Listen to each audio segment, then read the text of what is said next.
So let me give you a typical, bring this back out. All right, I'm going to try to give you a sort of a typical scenario. So again, forget the fact that there's a bus bar here. I guess I don't even need that.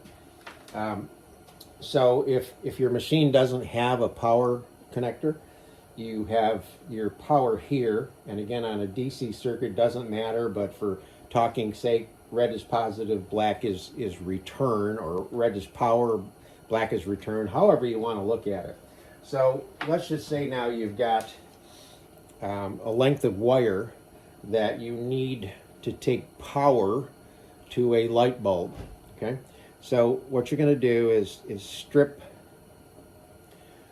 off some of that insulation, and then I twist it, because again it was twisted to begin with, but you want to twist it so it's nice and tight.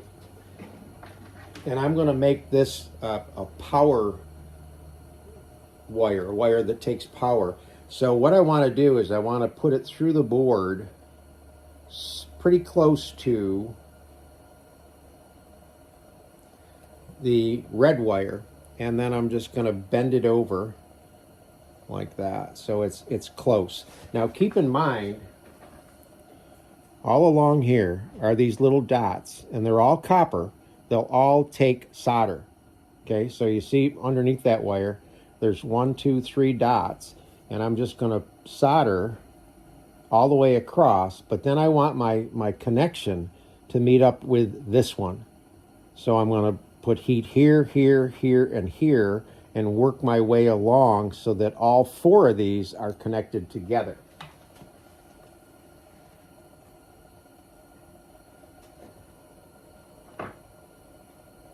And this is where the helping hands really help, if you will. Let's see if I can go down again and give you a good look at it. Okay, all right.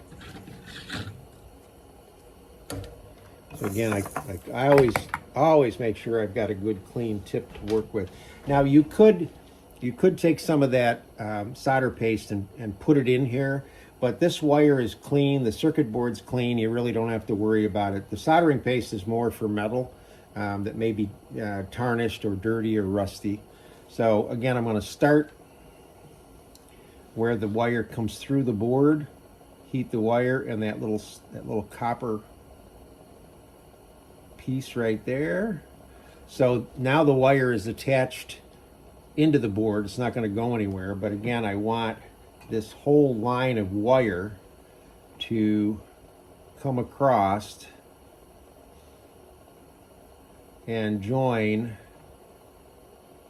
with this. You see what I'm doing? I'm just drawing the solder from one end to the other.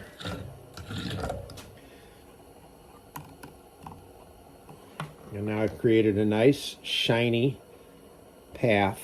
So now when you plug this in to your wall and you get plus 12 volts, whatever, however you want to look at it, the 12 volts is now coming out this wire because they're connected. So this would go to a bulb, and then coming back from the switch, so it's going to go in and out of the bulb, down to the switch, in and out of the switch, and back. Now you would have a wire, not the same one, I'm just using this as an example. You would have a wire coming back. So you're going to strip off a certain amount, about 1/4 of an inch or so, give it a good twist. Now, if you use a board like this, sometimes the holes are so small that even this wire won't fit through. If that's the case, just spread this out like that and just nip some of it off. Just nip some of that off so that when you retwist it, it'll be a smaller diameter, and then you can put it through. So now what I'm going to do is I want this wire to go in here. Come on. Yep, not going to do it. So I'm going to cut a little bit of this off. Again, I'm going to flare it out. Come on, open up. You don't want to cut a lot of it off. You just need to cut enough off so that you can get the wire through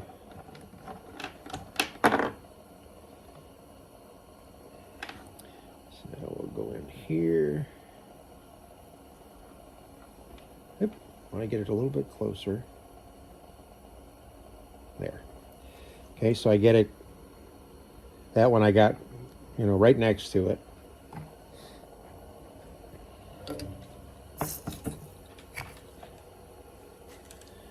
And we're going to go in and heat here first. And then just run the heat to the next one, and the next one, and the next one. And you just lay a whole bunch of solder in there like that.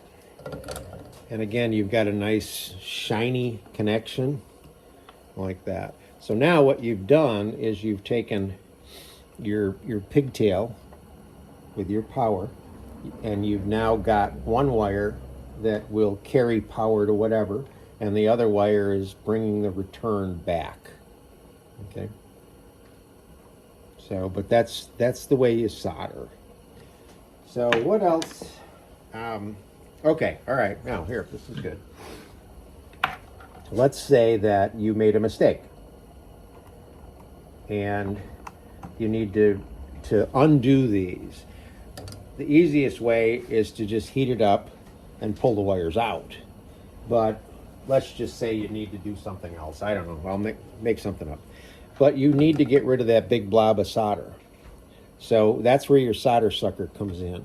So you load this by pushing down, and then you're going to unload it by pressing on this. And when that plunger comes up, it sucks the solder. So again, it's all in the technique. You need to heat the solder up. And keep in mind, the bigger the blob of solder, the longer it takes to heat up.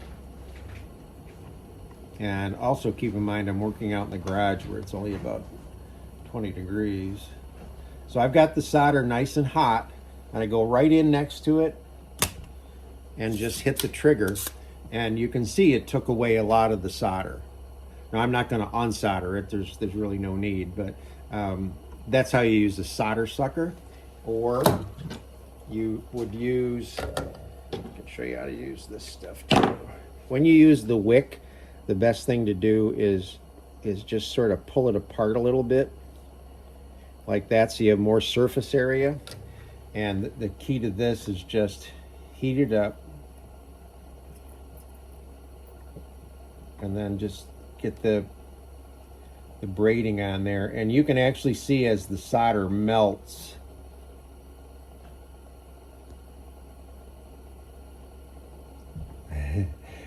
It draws the solder up into the brass there. This is not the most effective way of doing it. The solder sucker is much better. I don't use the wick very often. So again, when you solder anything, let me do a solder one more time for you.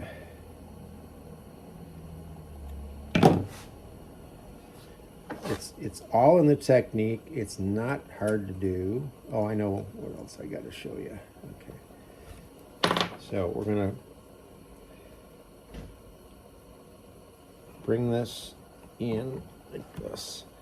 It really doesn't make any difference where I stick it because it's just a... There, okay. So here's the technique.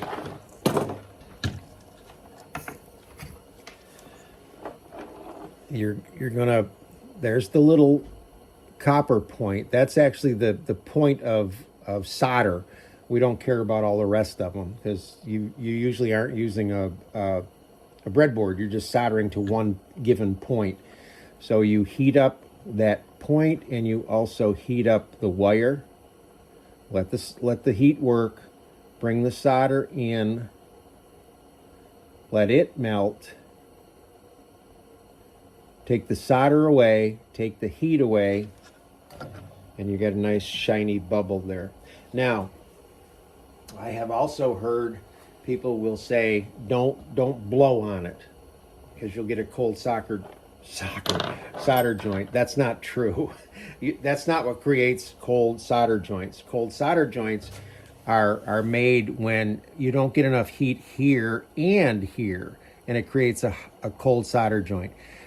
What people say is don't blow on it. You see the smoke that's coming off. You'll also get, if I just solder here, just lay some solder on that little pad. You see the smoke that's coming off? I can go like that. I can blow the smoke away, and I still have two nice shiny spots here where I soldered. So that's not what creates it. It's poor technique, if you will, that creates it. So keep in mind, solder joints should be nice and shiny.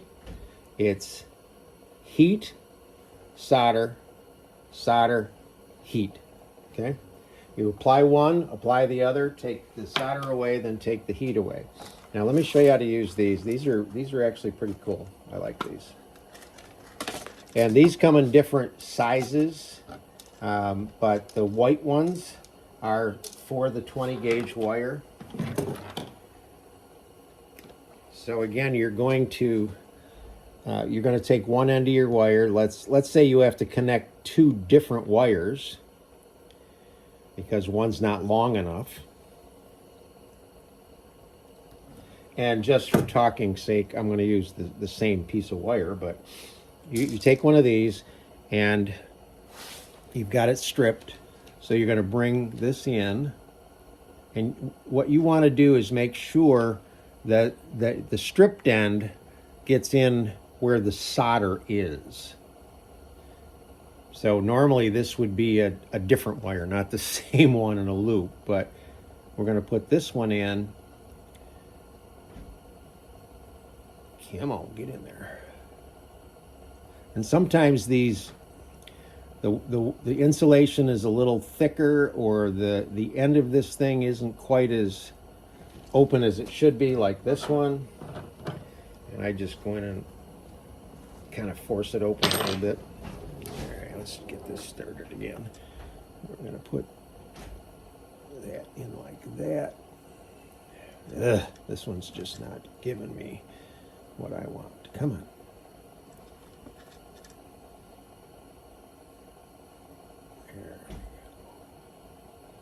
There. Okay, so I'm getting it into the insulation. Not quite as far as I'd like it to go, but it'll get in there. Okay, so now I've got the bare wire beyond the quick melt solder. Bring this one in on the other side.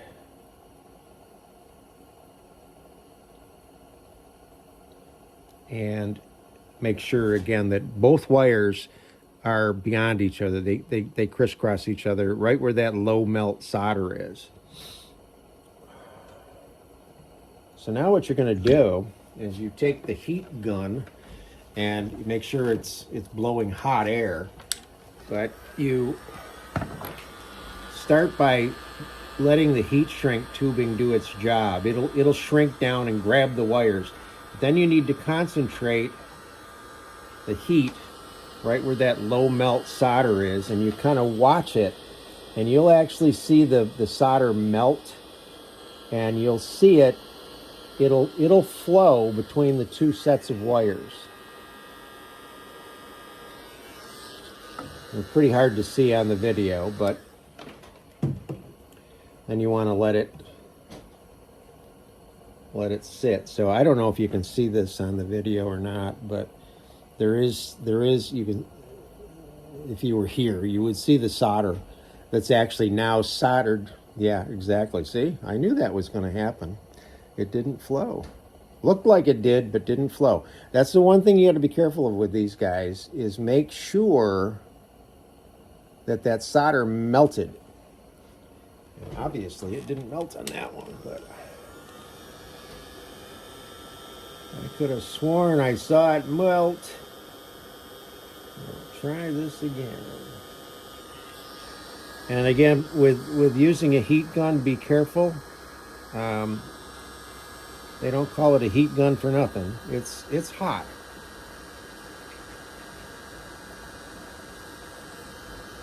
Yeah, I think I got it that time. Sometimes the solder melts real quick, and other times it takes a while. That should have done it. Let it cool off a little bit. Okay, so we got a good connection now. Again, it wouldn't be a loop, you know, it'd be more like this. You know, you'd be extending the length of one wire onto the other. But these things are ideal. This is what they are. They're solder and seal connectors. And again, the white ones are the right size for the 20 gauge wire. They do make them larger. I don't know if they make any smaller, but they make them larger for sure. If you're going to be, you know, like hooking a power cord in or something where you need a bigger diameter. So I hope that this video has helped. It's not something that you need to, you know, really worry about. It's not all that hard to do. Just get yourself a good soldering iron, you know, a decent soldering iron. You don't have to spend a lot of money. Make sure you tin it the first time you use it. Make sure you keep the tip clean as you solder. And then again, I'm done with my soldering. So I'm going to clean the tip. I'm going to take a whole bunch of solder and just melt it onto the tip. Make sure the tip is clean. Set it into the holder and then just turn the soldering iron off. So the next time that I pick up the soldering iron, I'm going to have a blob of solder there, but that's what keeps it from oxidizing and getting dirty. So now you clean up and you're ready to move on to something else. So I hope that helps you guys. If you have any questions, you know, by all means, get a hold of me. I'm more than happy to share my experiences with you, and I hope you're doing well on your restorations. If this is one of the first videos you've watched and you want to get into doing some Pachinko work, please, please, please watch my video on buyer beware. I've talked to way too many people that have gone on eBay and bought Pachinko machines that you don't get a chance to ask the right questions and make sure that they work. They don't have to be pretty. They can be dirty. They can be rusty. But you want to make sure you're buying a working Pachinko machine. Working in the sense of functionality. Wire doesn't matter. I mean, you just hopefully learned how to do your own wiring. But I had a guy the other day I talked to, and he kept saying, you know, the balls aren't doing this, they aren't doing that.